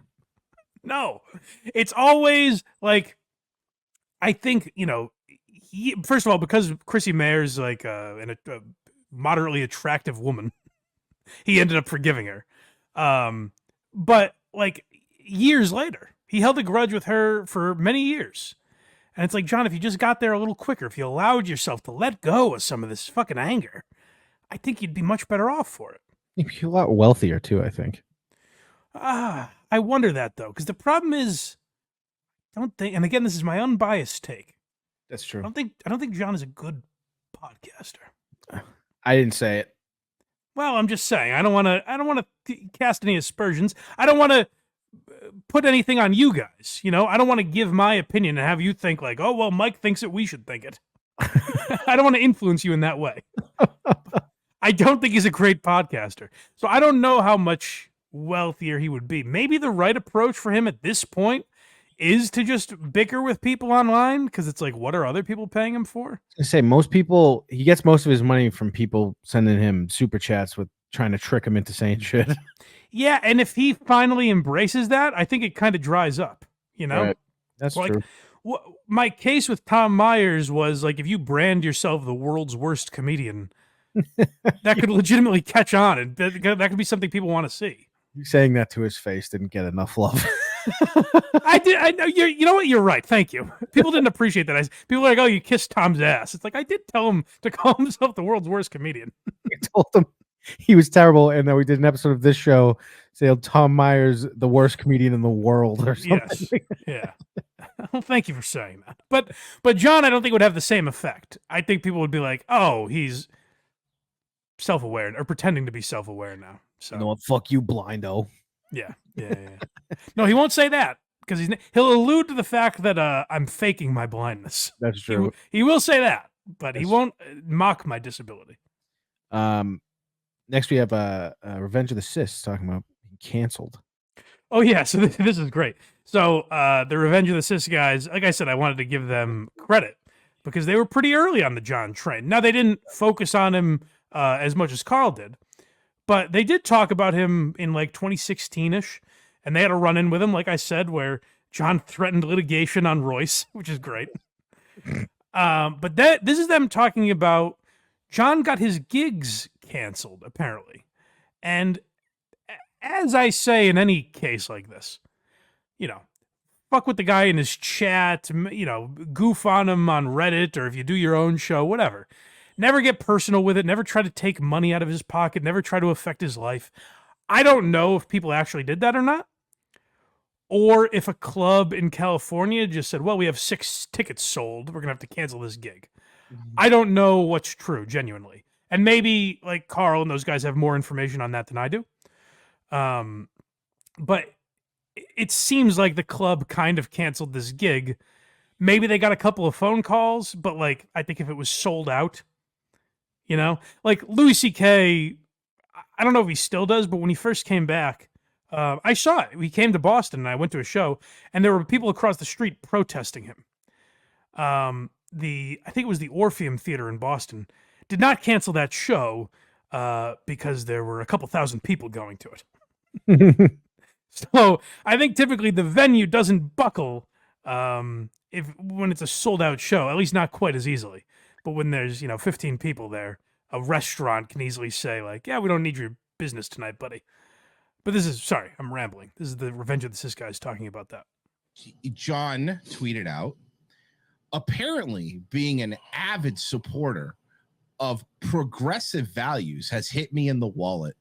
Oh, no. You know, he opens it up like a cartoon and like a moth comes out. I thought being a divorced alcoholic who has to substitute teach on the side is what's hitting you in the wallet. I thought having... Hold on real quick. All right, Mersh is making some good points, so I'd like to get back to him. That's another thing I should note is that people were rumoring at this time that John was substitute teaching. And John vehemently denied these rumors. Absolutely not. What do you think? I'm some loser? Turns out he was substitute teaching, as a matter of fact. It's become my life's work. Which is, here's the thing, and here's where maybe you were onto something, Craig. It's an interesting podcast to hear a guy who had the success in the business that he did go on to have to become a substitute teacher. They literally made a show about that's what Kenny Powers is based on. Eastbound and Down. Exactly. You know? Exactly. He is Kenny Powers. I Yeah. think people have pointed that out before. Yeah. Well, I mean, he's not as I don't think he's as self-aware as Kenny Powers, which is really saying something. But Successful baseball career. but yeah, there's a Kenny Powers aspect to it where that would be interesting to hear a guy talk about that. Now, you probably couldn't do as colorful a show as John does and openly substitute teach, I say. I think when you're threatening to pistol whip people, it's probably not great for your teaching career. I know right where your gun is. But yes, that's what the substitute teaching reference is. Sorry, go ahead, Merch. On your show every day was hitting you in the wallet. Should have got Bubba Sparks. I thought it was just being a talentless hack. Virgie. Oh, I'm sorry. No, I mean, you were right. You're right, but come Factually, on. you were correct. But I mean, come on, show some love. He was on Stern. Has hit me in the wallet. The Almedia Comedy Club and Mystique Street in Corpus Christi. Alameda Comedy Club, Mesquite Street Mesquite in Street, what Corpus is that? Christi. It's in Corpus Christi, Texas. Texas. Both canceled my gigs because of threats. Trolls call with threats of violence and give them a bad review. Time to quit something I love. Guys, here's the deal, right? What?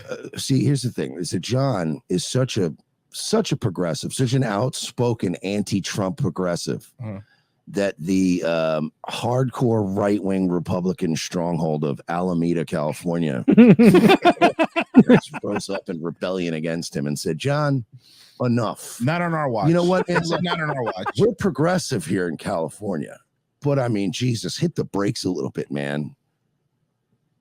At what cost? Not on our watch. I miss Royce. Royce, I got to do a show again sometime. Great guy.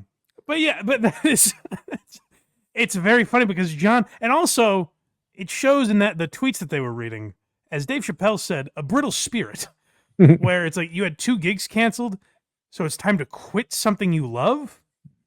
Like John calls himself a stand-up comedian. Go listen to Jerry Seinfeld. I've had my issues with things Jerry Seinfeld has said about comedy in the past, but go listen to Jerry Seinfeld talk about comedy. The guy's worth $1 billion and he can't quit it. Mm-hmm. You know what I mean? Like you're just giving up. You claim to be a comic, and we were listening to I was listening to Colin Quinn talk about this recently on a podcast, where he's like, what comedy used to be was people just doing comedy because they had to. Like, it was just in their blood. Like, they really had no other choice in life. It was that or digging ditches, and they really just they wanted to be a comedian. John doesn't have any of that. John is actually, oddly, part of, like, the TikTok generation. Like, John is a guy that just saw that he could make money in stand-up because he had a name from the Stern Show and, you know, bilked people from their money without really putting on a show. John doesn't have comedy in his blood the way, like, the comics that I like, the comics that we talk about in this show, they have comedy in their blood. And John doesn't have that. John had 2 gigs canceled and was like, well, I guess I have to quit forever now. It's like, really? There's nothing in you? Hey, we make fun of Chris D'Elia a lot. Chris D'Elia has found a way to sell out theaters, and people call him a pedophile, and I don't think they're necessarily wrong. And he's found a way to get back on stage, John. He's found that core audience. There's a documentary with, I think, a couple million views that is titled The Chris D'Elia Problem. I imagine if he has a gig, a couple people are making phone calls, you know? Yeah. And yet, the guy still gets back on stage. Louis C.K. still gets back on stage. Tony Hinchcliffe was just on a Netflix roast. Remember, he was canceled a few years ago, if you remember that. You sure do. Shane Gillis was canceled by SNL and just hosted a few months ago. So, John, this idea that you're throwing your arms up because a few people called a fucking restaurant in Corpus Christi, I don't know. Maybe if you were a true comedian, you'd get back on stage. And that's why people think you dabble in stand-up, John. Because you're kind of a fraud and a phony. You claim to be these things you aren't. And it keeps coming back to bite you in the ass. And yet you keep stepping on rakes and making these same mistakes over and over again. Stuttering John cartoon could do numbers, I think. Stuttering John would be a great cartoon character. I have also said a great sitcom character. Like a sitcom based around Stuttering John would be great. You couldn't have John play himself because he wouldn't understand it would be like Chevy Chase on Community. No, just don't. He wouldn't give get him why lines. it's funny. Just don't give him lines. Just turn the camera on and have the other people feed him stuff, and he'll have him just react naturally. Well, so there is a point later. We don't cover this today, but Elisa Jordana, who he goes to war with at times, tried to get him to like live stream his life basically 24/7. I forget what it's called. People will remind me in the comments. But essentially, she was like, "Oh, you should do this thing. Like, I make a lot of money doing it. Just live stream your regular day." People would be captivated. John could just sit there and watch the Yankees game, and people would be captivated by watching him scratch his nuts and fucking. Imagine when he goes down the Pickwick. It'd be great. Huge. Yeah, but no such luck. But another bone of contention with Carl. We're back to Carl here. The audiobook. Oh, this is big. I saved this for late in the episode. It's chronological, but I also would want to save it because this is the real smoking gun. This is that dirty, dastardly bastard Carl is up to no good yet again. So somewhere in, I believe, 2020, possibly 2021, Carl starts listening to John's audiobook. Easy for you to say. Great title, by the way. It is. Where John talks about his life and career.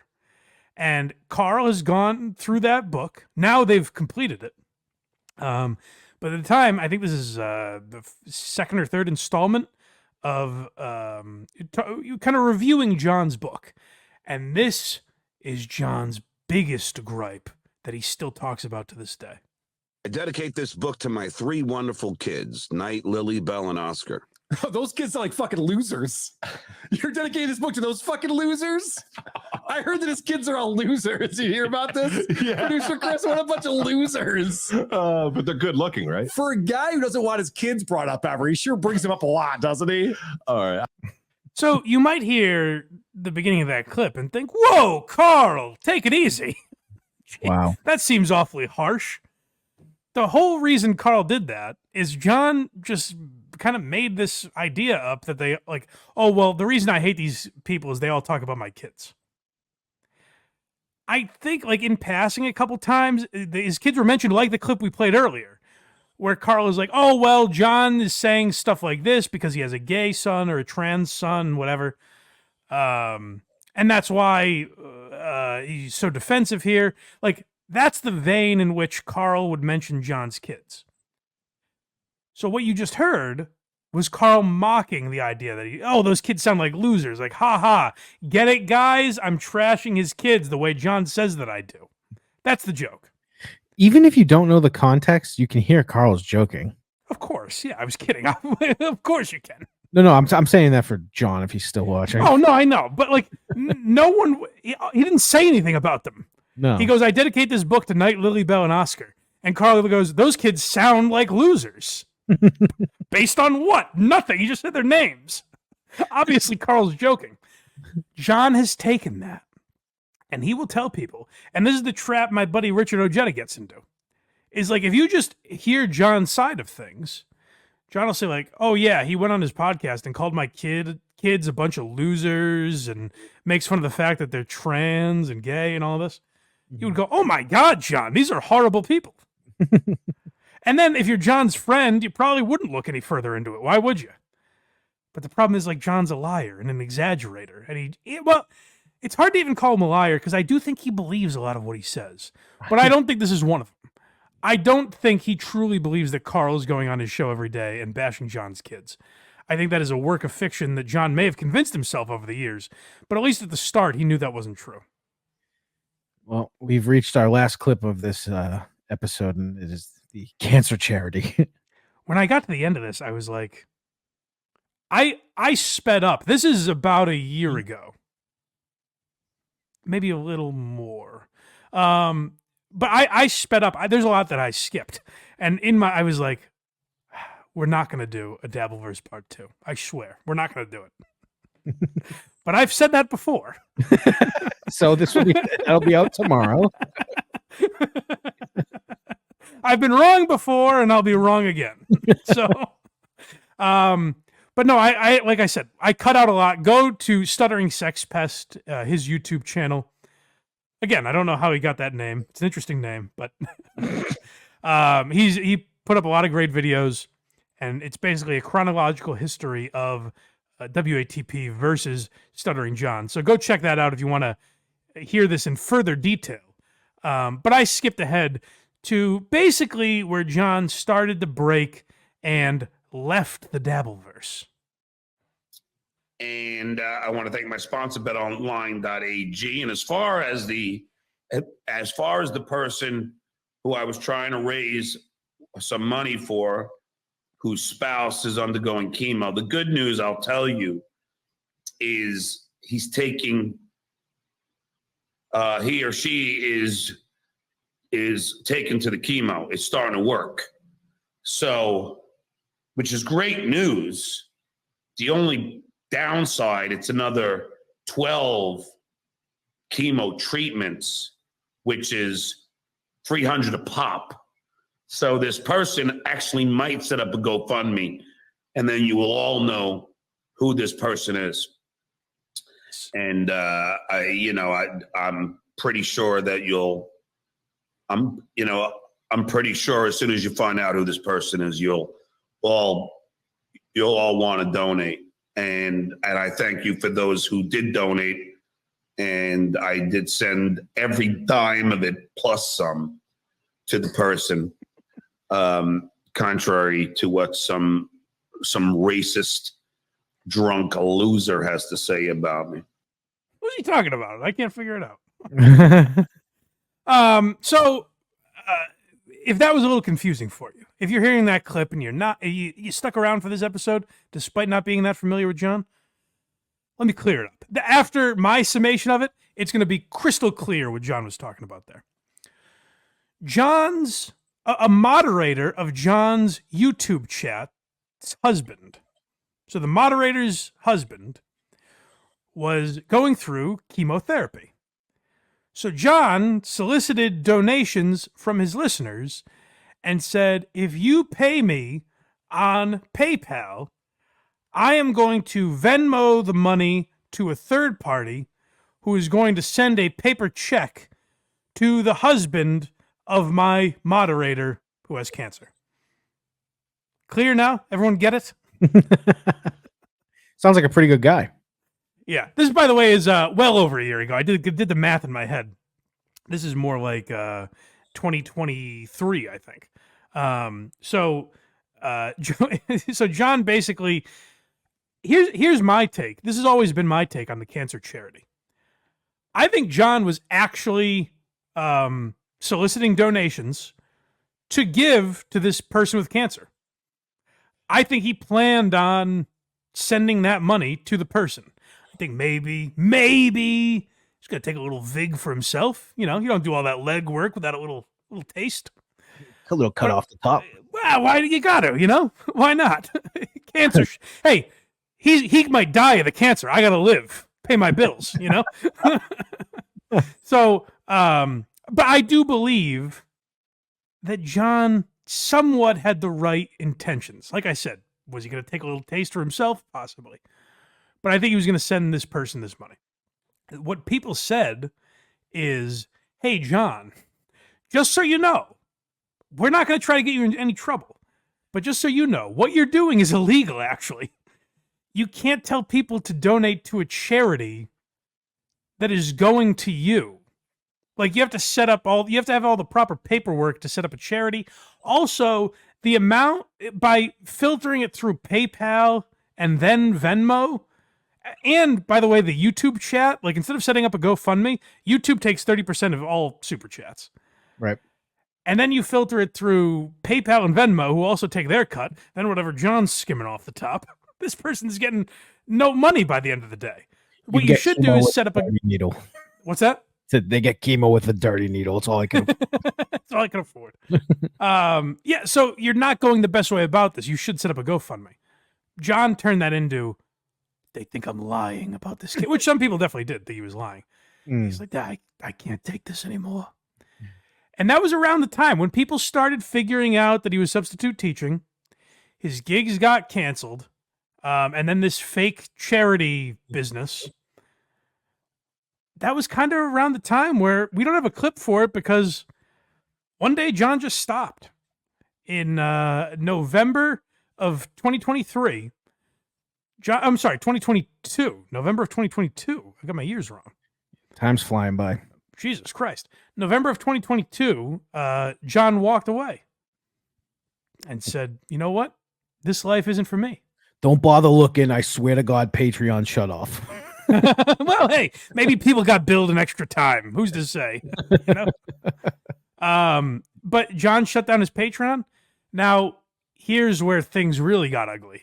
Is 8 months later, summer of 2023. Now I'm all aligned back up right. So the cancer charity was 2022. I fucked that up. But in summer of 2023, John comes back on Kevin Brennan's show, and he goes at Carl, and he's going at the dues payer, and he's talking to Zumock and Kevin Brennan and all these people. And we're now almost a year into John being back, and we are in the exact same place we were a year ago. I think we're in the exact same place we were in 2018. Yeah, maybe. Yeah, we've traveled a long distance to stand in the exact same place. It's a big circle. So it's interesting. Like, a lot has happened, and yet nothing has happened. It's fascinating. And of course, many other characters have arisen, like the great Cardiff Electric, my friend, Tukey, you know, all these kinds of obnoxious John, all these great people have developed personalities around the Dabbleverse, and it's resulted in DabbleCon. By the way, Craig, I want to mention DabbleCon to you. It's coming up this summer. Maybe we make an appearance. Who knows? Where is it? Well, August 16th, I think he said. 16th, 17th, something like that. But we'll talk about that off air. Nonetheless, it's resulted in quite a world exploding. So if you're not familiar with it, you have plenty to catch up on. I know I played a lot of clips, but there's a hell of a lot more out there. And I'm sure I missed a lot. So leave that in the comments.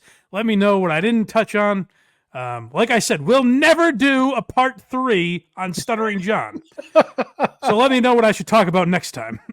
We will, you know, who knows? We'll be talking about some other thing in the history of comedy next week. So make sure you stick around for that. Blindmike.net is where you get all of our links. Support this show, for the love of God. We appreciate you doing so wherever you get podcasts, and become a member for as little as $5 a month. Become a member on YouTube or Patreon, whichever platform you prefer, and check out our early access. You get these episodes a week early, as well as early access to other shows and bonus content. So check all of that out. And blindmike.net is where you find all those links. We appreciate you. Subscribe. And also check out verygoodshow.org. That's where Craig has his podcasts, Rubbed Out and Very Good Show. Anything coming up on those you want to mention? When this comes out, Rubbed Out, a new episode was on the Patreon yesterday. So go check that out. True crime show. So check that out if you're interested. Verygoodshow.org. And we'll talk to you guys next time. Keep dabbling, everybody. Zip it up and zip it out.